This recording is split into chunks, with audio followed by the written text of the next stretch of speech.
Hey, hey. All right.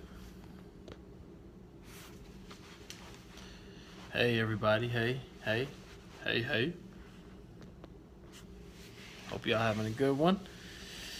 What's up, everybody? Good afternoon. Let's see, what time is it there? Almost 2? All right. Hey, howdy. All right, howdy. How you doing? Hey, what's up? Tom, Cool Way 5. What's going on? Robert, what's up, man? How you doing? Hey. V French 23. April 00. Hey there. Hey from Arlington, Tennessee. Hey. Good afternoon, Renee. Good afternoon. 121. Okay. Yes. 11:51 here. Hello. Central Time. Okay. Sid, what's up, man? How you feeling today? Hey, invite some more people. We're going to talk about one of my favorite subjects, one of my wife's favorite subjects, love. Come on. What the world needs now is love. I won't keep singing. That's not my, it's not my gift. Blessings from Ocala, Florida. Okay, cool. Sing it. Love, sweet love. All right. It's the only thing that there's just too little of. We're going to talk about love. That is what the world needs. Stay with it. Sid. So, today's scope. We're talking about become the best you. Love doesn't just tolerate people. Love wants the best for people. Why tolerate people when you can love people? Love thinks the best of people. Love makes you better. Now, the great Martin Luther King, what did he say? He said, power without love is reckless and abusive. And he said, love without power is sentimental and anemic. So you got to have a balance of the two. But he also went on to say this. Love is the only force capable of transforming an enemy into a friend. And we know how powerful love is. And we know what Martin Luther King did for this country, not just for black folks, but for all folks. He was about the civil rights movement. And the thing that powered it wasn't hatred. The thing that powered the movement and was able to make the movement become what it was and successful was love. And that's the most important thing. I find, and I'm just going to be real and transparent as I always am, I find that it's easier for me to love people who have offended me rather than loving people who are doing my wife or my family wrong. And I think that's the more challenge. When people directly act some kind of way towards me, like I'm pretty good at covering that. Like I can get over that. I can forgive them. I can love. But when folks mess with my wife, somebody talk about my wife, or do something to my wife, or attempt to, the man in me was to rise up. Say, hold on now. And my kids, I love my kids, and you want to protect them, and you want to be there for them, but you got to respond all the time. You got to respond in love. I remember we were at summer youth camp a couple summers ago, and there was this one guy that was just trying to strike up some conversation with my wife. He was with another visiting group, a men's group, another visiting group, and just kind of kept making some I don't know if maybe some noises, insinuating, trying to get her attention or trying to let her know that he was interested. And so when she let me know, when I caught wind of this, and the guy was near and he had done something, and I stopped, and let me tell you, I'm not afraid to tell folks step off my wife. And so the man in me wanted to rise up and put folks in their place.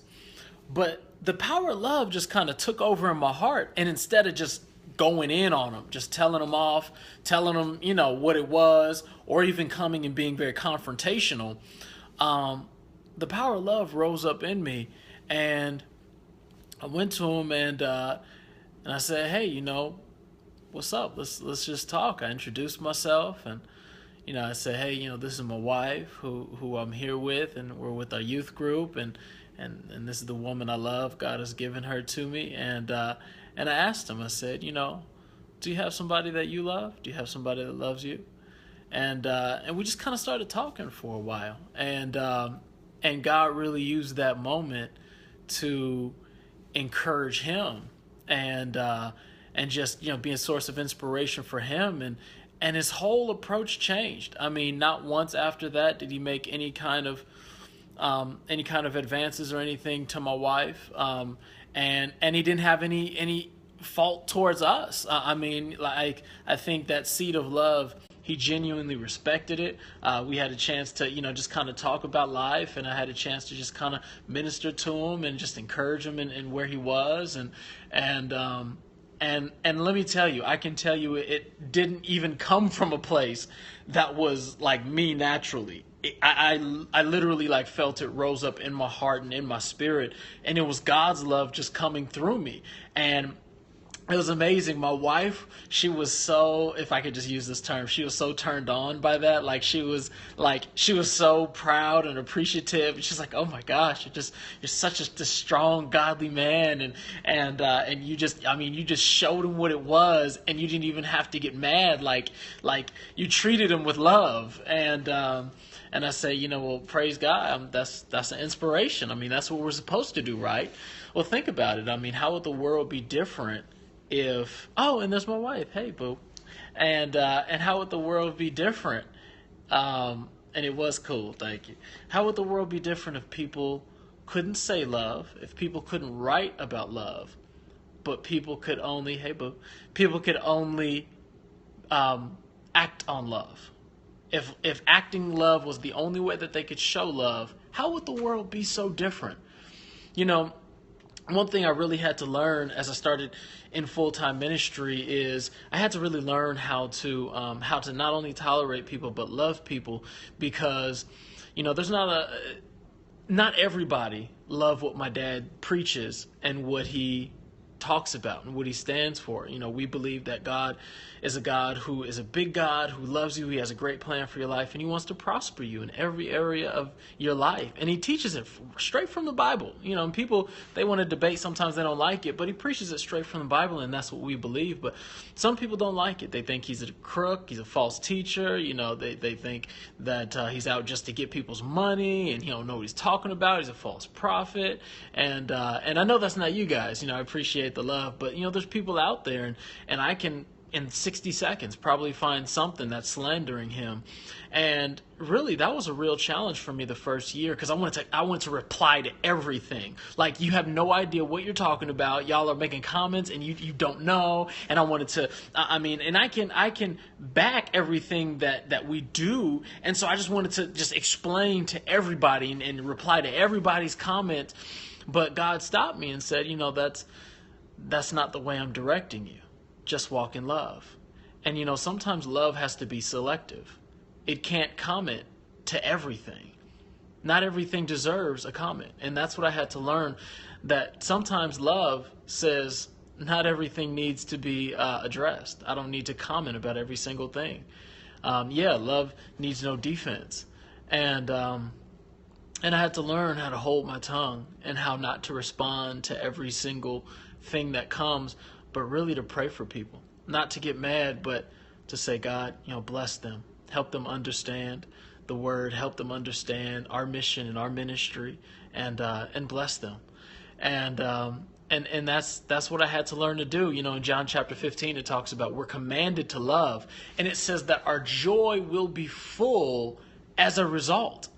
So as we're commanded to love, our joy is going to be full. That's reason enough to love right there, that our joy may be full. And it says that as we do that, that is the result.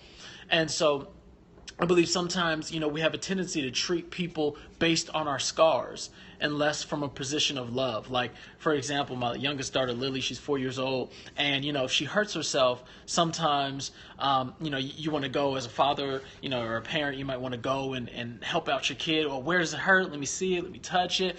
And they'll pull back. They're like, no, don't touch it. No, I got a little cut. No, don't touch it. And they don't want you to touch it because they feel like if you touch that part that just got hurt, that pain is going to come. And so they pull back, and immediately the response is very defensive. And, I really believe that people are the same way. And even though you can't see their scars, the scars might be on the inside. And sometimes as we go through life and we have to communicate and we have to interact with people, sometimes they'll give us responses and we're like, where did that come from? But it's just simply a defense mechanism because there's a scar inside, there's a pain inside that they don't want you to touch. And it's interesting that even when you, as a parent, even when you go in motion towards that area, like you're going to touch it, you haven't even got close to touch it yet, but you're like gonna touch it, they still react like you touched it already. And it's interesting because you know how people are. Sometimes, you're just kind of going about your day, you're conversing with them, and they start snapping and you're like, what did I say? What did I do? And sometimes people, because of what's happened on the inside, because how people have disappointed them, or people have lied on them, or maybe how people have cut them with their words, sometimes people are defensive. And if they just even think that you're going to go along that same route, they just automatically assume. If you're even in the neighborhood of it, they just assume that's where you're going, and you're going to give them that pain just like they felt before. But what we got to do is we got to defeat that with our love. We walk in love, and love heals. Love is something that heals. Healed people heal people. And when you have love in your heart, you can help heal others. And that defensiveness, you'll find that'll start to come down. That'll start to cease. Love heals wounds. And so, internally, sometimes we got wounds in our heart that need to be healed, but our love is the thing that helps others. And love, God's love, is the thing that helps heal our own heart. And so it's important to know that love doesn't keep any record of wrongs. It talks about in 1 Corinthians chapter 13 that love keeps no record of wrongs, meaning that there is no "you did me wrong" filing cabinet. That's good, right? There's no "you did me wrong" filing cabinet. And so that means that it keeps no record of wrong, and you could have done me wrong last week, but if I'm walking in love, not only do I forgive you, but I don't keep a record of, and I don't treat you out of that offense. You might have lied on me last week, and so sometimes it's a hard thing to now see you again the next week and not remember that thing that you lied on me about. But that's what God is talking about. That's what the Bible talks about. That's what love is. Not treating you like a liar. Even though you lied on me, I'm not going to treat you like a liar. I'm going to forgive you of that offense, and then I'm going to try to cleanse my mind of that thing. And so love forgives, but check this out. Love not only forgives, love decides to move on. Love forgives and decides to move on. The end job of love is not just forgiveness. The end job of love is moving on. And that's what keeping no record of wrong means. Love will help you stop being critical. Love will help you, instead of seeing the problem and the issue, love will help you understand how to treat others better. You won't feel the need to comment on everything. And I think that's kind of what happened with me, that I saw the problems and the issues and the things that people were commenting on. But out of love, I didn't feel the need to comment back on it. I know as husbands, sometimes we could be critical of wives. And so we have to learn to love better. And we don't have to say everything. We don't always have to voice every criticism or opinion. And so I believe that love is like a branch. And you have a branch, and that's where the apples grow off of. They grow off these branches. Well, I believe love is like the branch for all the rest of the fruits of the Spirit to grow on. You got joy and peace and kindness and gentleness and goodness, patience, self-control, meekness. I mean, all of those, I think, are just fruits that are growing off the branch of love. It talks about in 1 John chapter 4, verse 8, God himself, God is love. God is all love. He's all love. I love ranch too. God is love. And I believe that we keep growing and practicing in love, we won't be offended. let me tell you, it's not just good enough. We want to do this, but it's not just good enough to just forgive people. Forgiveness is great, but where God wants us to get to is he wants to get us to the point where we choose to not take offense.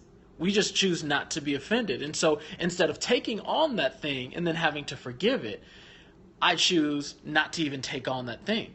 I choose not even to take the bait. Say, you know what, that could be an offensive comment to me, but I'm not going to take offense. You notice how that is? The saying is, I took offense to that. I took the offense. You gave me it, and I decided to take it on. And so my challenge to you is, as you become better, don't take offense. Choose not to. People try to offend you and say, I will not take offense. I just won't. And I believe that as we see tough situations happening in our country, you know, you see the things like Mike Brown, you see the Ferguson incident, and having all these racial tensions and things, and, you know, folks in power and authority and police officers and police brutality. And let me tell you, it's meant to do one thing: stir up feelings of hate and anger and bitterness. And that never did anybody any good. Those feelings won't and can never produce real solutions, ever. Hate never produced real solutions. Bitterness won't produce real solutions. Why? Because they are based in the kingdom of darkness. What does that mean? They do not have any longevity to them. Anything that the enemy presents to you always has an expiration date. It cannot live. It's because it's from a kingdom of death. It cannot live. And so when you're talking about having love, you're talking about things that bring life. And I believe that, you know, in our world right now, everybody would be better off if we just learn to settle down with these offenses and not take offense at everything and decide, how can we love better? You know, you might have done me wrong, but how can I love you better? And I believe that you can't love others. Most importantly, you can't love others if you don't love yourself. Matthew chapter 22 and verse 39 says, the golden rule, love your neighbor as yourself. And let me tell you, that word as, it actually means like. And so love your neighbor like you were loving yourself. But let me ask you a question. How do you love your neighbor if you don't love yourself? If I'm supposed to love you the way I love myself, then if the way I love myself is bad, then I'm going to love you with a broken love. And so I believe that we need to receive of God's love and understand how God loves us, and then value ourselves. And as we understand and partake of God's love and understand how he values us, then we can love each other correctly. Because if my love from him, I'm not receiving love from him, then my love for others and my love for you is going to be broken. And so we don't want to do that. We want to know and remember that love doesn't just tolerate people. It wants the best for people and thinks the best of people. I believe that love makes you better. And love is one of the best ways you can become better. And when you treat people with love, they'll feel cared for. They'll feel respected.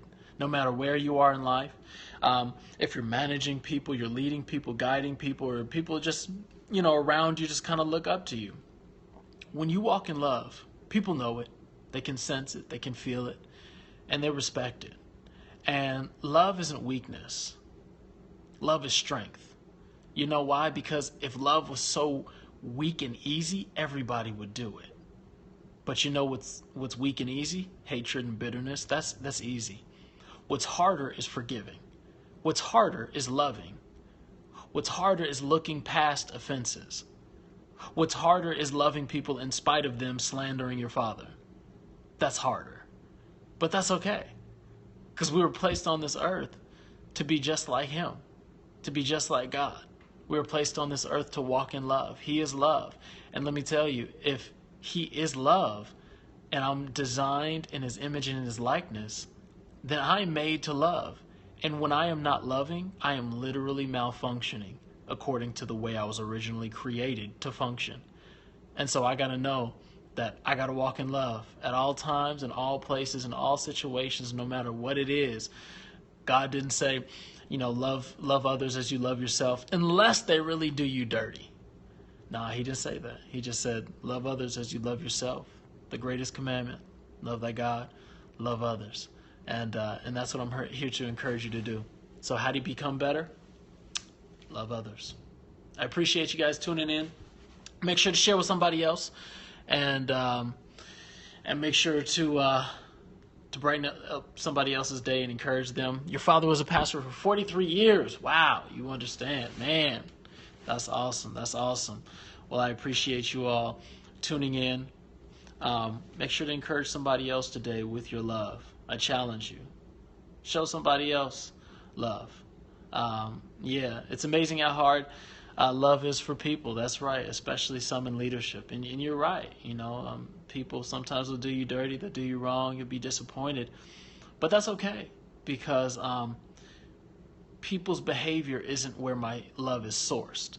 My love is sourced from God, and He's not going anywhere. He's unmovable, unshakable. And so if my love is sourced in God, then whatever comes up won't sway my love. Thank you for your blessings. Hi